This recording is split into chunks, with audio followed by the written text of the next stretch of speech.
This is Stephanie from statisticshowto.com, and in this video I'll be showing you the difference between quantitative and qualitative variables.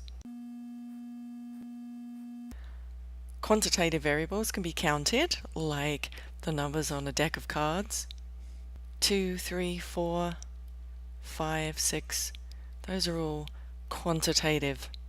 In other words, they're numerical values. A deck of cards also has qualitative values. The qualitative values are descriptions.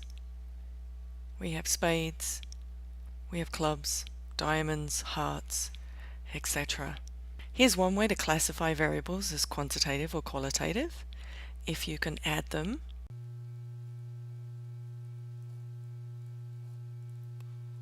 it's quantitative. You can't add spades and clubs, so they're qualitative, but you can add 2, 3, 4, 5, 6. If you had, say, hair color and height, there's no way you could add those variables, so they are not quantitative, they are qualitative. So if you can't add them,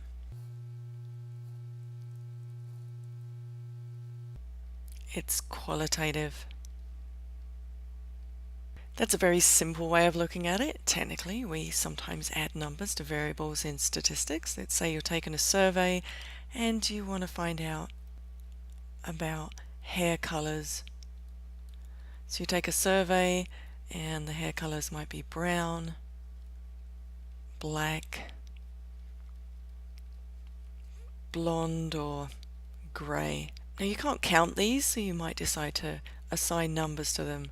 Brown is 1, black is 2, blonde is 3, and grey is 4. But the important thing to know about this is even though you have assigned numbers to them, that does not make these variables quantitative. They're still qualitative variables because you can't actually add these variables up without assigning a number to them. Here's some steps you can take to figure out whether something is quantitative or qualitative. Step 1, think of a category for the items. The category I just used was hair colors, so let's use something else. Let's use potato types. It doesn't matter what your category name is. Just pick something to describe your variables. Step 2, rank or order the items in your category. So let's say we have potato types of russet, Yukon gold, and red. Now what I want to do is I want to rank or order these items. Ranking is placing them in order of importance. You might be familiar with the concept of rank from your high school days. If you got a higher score, you were a higher rank.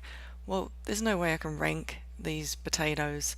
I can't rank red as being higher than russet. I could do it alphabetically, but that's not really true ranking. If I had the number of potatoes sold in a month, so it's the number of russets sold in a month, the number of Yukon Golds sold in a month.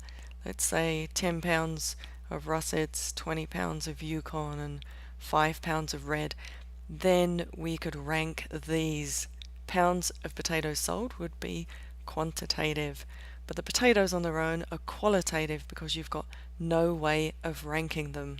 Other things you can't rank without having other variables attached to them.